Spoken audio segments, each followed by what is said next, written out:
Hello everyone, this is Defense Politics Asia, and this is the summary for the day of 413 for the 12th of April. And let's start off with the Crimea front. At the Crimea front, the Russian forces reportedly are on the attack as usual, with the Russian forces attacking within the Serebryansky forestry. They are attacking Torsky apparently, and they are also attacking Makiivka. The Ukrainians actually do their their own offensive, or rather, probing attacks along at Yampolivka. Then the information at the Serebryansky forestry is coming from Riba, pro-Russian source, talking about the Russian paratroopers, which is the airborne forces, the VDVs. They are supported by artillery and heavy flamethrowers attacking Ukrainian positions within the forestry over here. And the Russian Defense Ministry reported shelling at Dibrova on the 12th, and in their 2 days report, which is probably talking about things happening yesterday, also reported shelling at Dibrova as well. Shelling is being reported at Torsky on the 12th yesterday, and the Maroshinikov, the pro-Ukrainian source, reported the Russians actually had some minor success in the direction of Torsky, with the Russian forces attacking towards Torsky direction. And so not sure if this is a significant development. There is the probing at Yampolivka according to War Gonzo, and sorry, this is actually Russian attack. Sorry, wrong information. It's actually a Russian attack. And there is shelling reported at Terny on both days. Reported on both days. Shelling is being reported near Shevardopopivka and Nevsky on yesterday. Makiivka actually is reportedly attacked by the Russian forces yesterday. So if you look at the big picture, you can see that the Russian forces are attacking in this direction, attacking Yampolivka, this one, and then they shelled a lot of locations. So yeah, moving on to, south of it, there is fighting reported at Bilohorivka according to the Ukrainian Defense Ministry. Shelling is continued to be reported at Kryhorivka on the 12th and on the 13th, and there is fighting reported at Spurny according to War Gonzo. So yesterday we do have this contradicting report of both sides. War Gonzo reporting the Ukrainians are attacking, and the Ukrainian Defense Ministry say the Russians are attacking. So War Gonzo continue on their narrative, their story. They said that the Russians are now trying to counterattack to recapture the grounds that the Ukrainians captured. So that's Spurny. And moving on to the Kupiansk front. At the Kupiansk front, we have a lot of Ukrainian probing ongoing as well as per previously. There's probing reported at Sinkivka, Kaislivka, as well as at this new place that we haven't seen fighting south of Novoselivsky, moving towards Kryvoshievka. So this information is all coming from War Gonzo. This information is coming from War Gonzo. The other information is actually coming from the Russian Defense Ministry. The one at Kaislivka as well, and the one at Sinkivka is reported by the Zapad group of forces on the Russian side. The Russian Defense Ministry reported shelling at Voreshna and Sinkivka, according to the Russian Defense Ministry. They also reported shelling at Pershotravneve, Timkovka, and as well as Berestove, Novoselivsky, Stemachivka. And so the presence of Ukrainian DRGs continue to be operating suggests that the Ukrainians are not planning to just hold the line. They are still looking to push forward and to capture more ground eventually. If not, then there's no reason to actually do recon unless your drones are not working. So recon by combat definitely is trying to contact the enemy so that you know where the hidden positions are. And yeah, so that's what's happening. And if you can find the weak spot, they can actually penetrate through. Then they will know wrong color. Then they would still wrong color. They will know where to actually attack into. So moving on away from there, we go into the Zaporizhia line. At the Zaporizhia line, There is a lot of shelling being reported in this area, according to the Russian Defense Ministry. They reportedly shelled Orekhiv, Omelnik, Vernia Tersa, Ohuaipole, Portavka. And this is kind of significant in a way that they are all hitting the rear positions. And this could suggest that the Ukrainian forces has been gathering forces in this area here, and that attracted Russian attention that requires some thinning of the Ukrainian forces in this area here. So otherwise, the Ukrainians reportedly, according to War Gonzo, attacked towards Robotyne, according to War Gonzo's report in today's report for yesterday. So the Ukrainian forces attacking towards this direction. It looks like it's just yet another probing attack. As you can see, that it's probing of the defensive position. So the Ukrainians, despite yesterday's information talking about they are going to postpone their spring offensive into a summer offensive, I think that is not true. So there's also fighting reported at Novosibirsk, according to the Russian Defense Ministry. We do not have additional details, and that's it from the Zaporizhia line. And moving into the Donetsk front, at the Donetsk front we have also probing attack at Pavlivka. According to the Russian Defense Ministry, the Russians shelled Voleda, or the area of Voleda, reported on both days, yesterday and today's report. And there's also shelling being reported at Novomikhailivka. According to the Ukrainian Defense Ministry, the Russians apparently did some kind of offensive action against Novomikhailivka, and there is also fighting reported at Boyeda, according to the Ukrainian Defense Ministry, and at Marinka. According to Ryba, the pro-Russian source, they say they gave more information, saying that the fighting is very intense in the city center, and infantries are fighting with tanks covering their positions. So this street here, this Druzhby Street, is one hell of a street. This is the most difficult street to conquer, apparently. So that's all from the Donetsk west front. And moving into the Avdiivka front. At the Avdiivka front, the Russian forces apparently is attacking in multiple directions. However, this attacks doesn't give me the feeling that it's some kind of a major attack. It feels a lot more like a probing kind of thing. And going into the details, there is fighting reported at Nevelsky, according to War Gonzo. There's fighting reported at Pervomaisky by Deep State UA. Towards Zheveny, according to the Ukrainian Defense Ministry, Deep State UA reported fighting at Vodian. War Gonzo talking about fighting in the south of Avdiivka as well as on the eastern part of Avdiivka.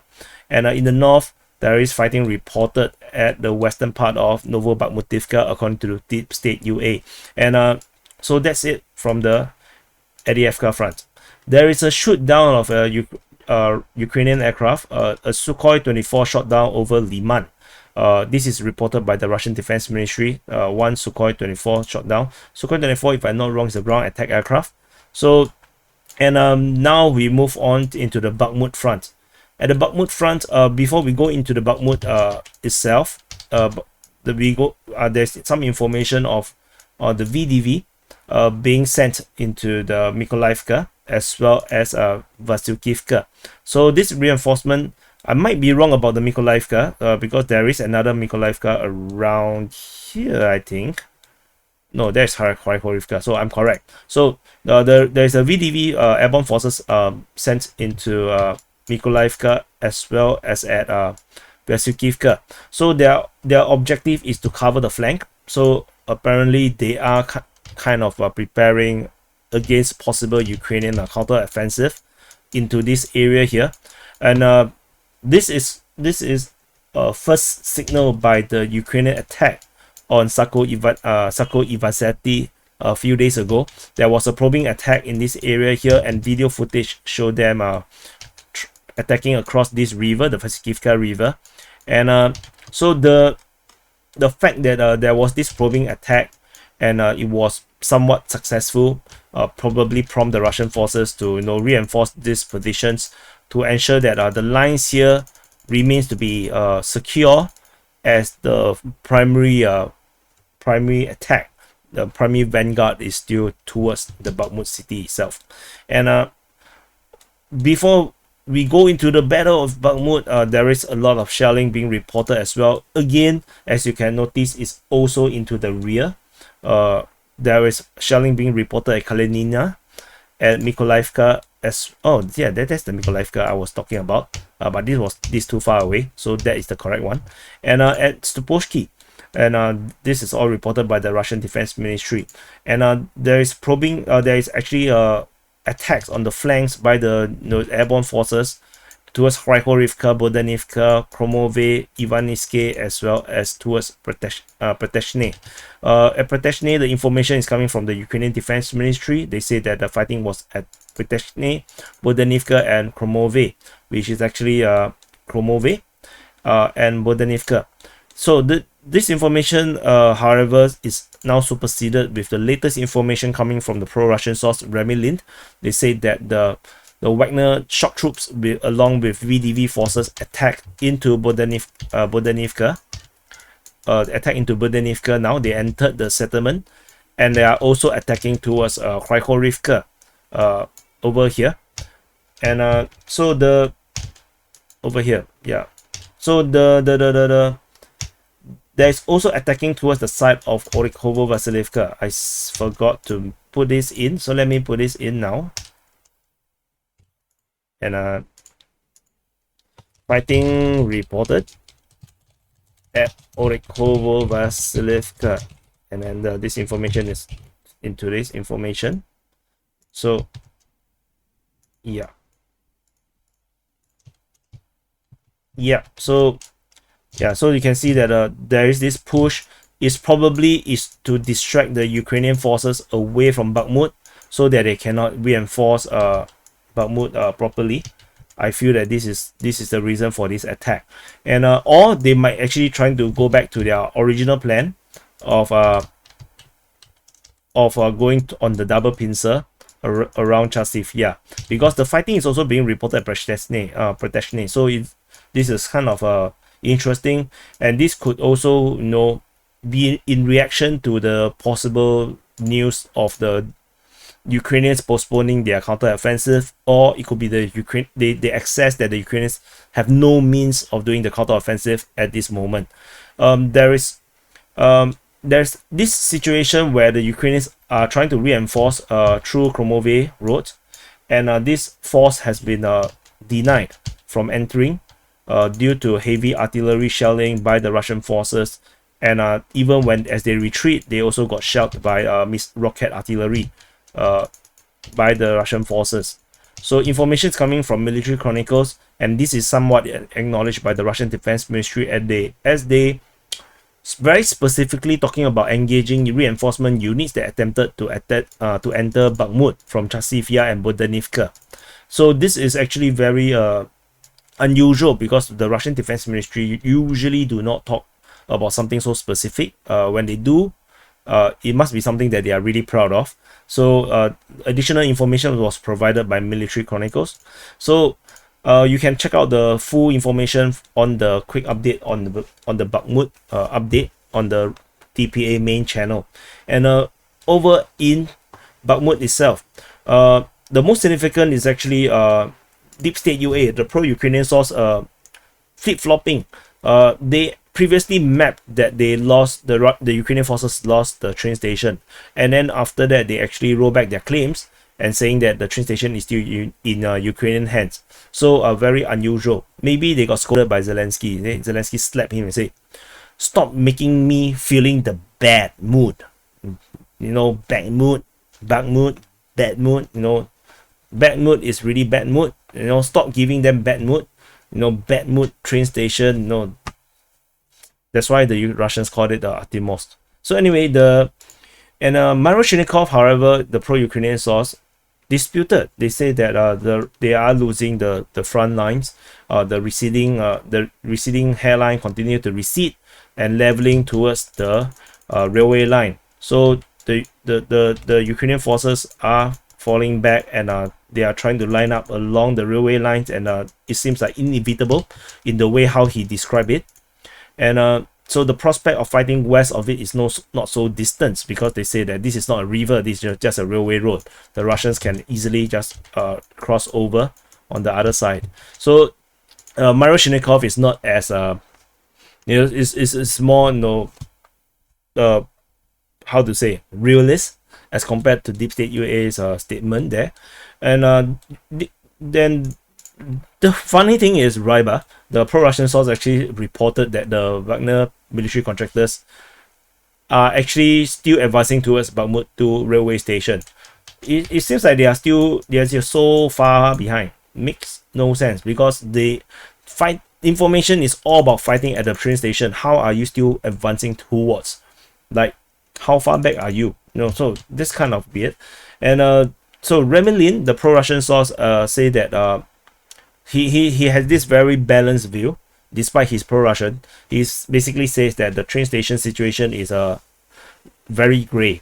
So there's no colors at the train station, so nobody knows whose side is it on. Is it pink color, red color, or is it blue and yellow? So it's colorless at this moment. Fighting is being reported at the 9th Travnia Street. So I learned a new word. Death is a 9, and a Yato. Yato is actually a 9th. Death Yato. Travnia Street. And then moving on to also this high building. Yesterday I was not sure what this building. Apparently it seems like to be a grain elevator. So Rybar and Remilin, both pro-Russian sources, confirm the capture of the grain elevator. This is by Rybar. They say that there's the liberation. They liberated all the grains in the elevator. So I think they opened the door, and all the grains flow out. And then it's now the liberation of the grains are successful. The grains will now fight on the side of the Russians.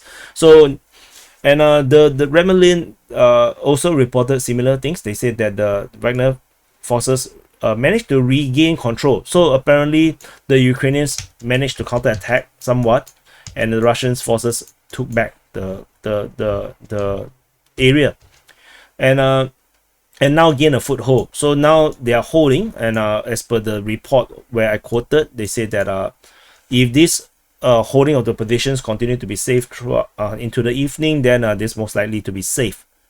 Safe as in not safe, but as in they safely controls it. And but they say the fighting is still very heavy at this moment. So this is contradicted because Deep State UA, along with the rollback of their updates on the train station, also rollback on the capture of the or the loss of the industrial area. So this is kind of awkward because Deep State UA usually don't make this kind of mistakes, not often, and this is quite a significant area here to get to lose. You can't really miss something this big.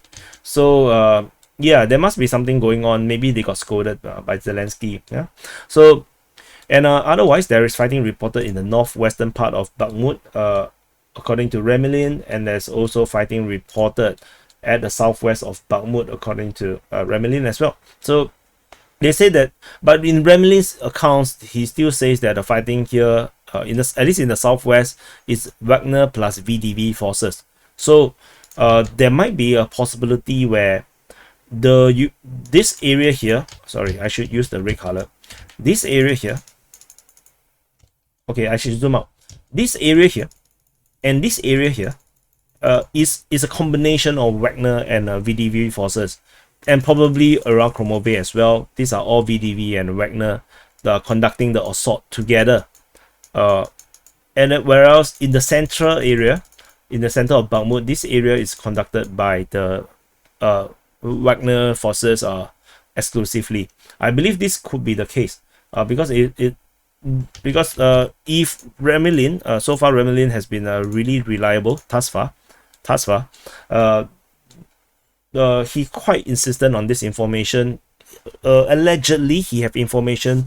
He have direct contact with people on the ground. So yeah, we shall see. If he can continue to perform at a very high level of accuracy, then I soon I will be upgrading him along with the other guy, Maroshinikov, together as primary source. But so far I have been reading their information very diligently. They have been proven to be rather reliable. Not like some deep state UA that roll back. What the hell? No, if you're because this is okay. So the deep state UA situation is very unusual because their way of doing things is always they will not update until they have confirmation. And then the fact that they actually confirmed it and then they actually rolled it back is absolutely unusual. So maybe the ground situation is really confusing. Then the Ukrainians counterattack and recaptured the positions, and that caught them off guard, perhaps. And then I find the lack of faith disturbing. And that's all for the summary for the day of. Did I miss anything? Let me just check. I think I may not. I just want to say yesterday I missed one information. Actually, there is a Ukrainian attack at Ozherenivka, according to War Gonzo. So it's yet another of the probing attacks. So yeah, this was the information that I missed yesterday. So this is the summary for the day of 413 for the 12th of April. Like, subscribe, and spam it everywhere, and I'll see you in the next update.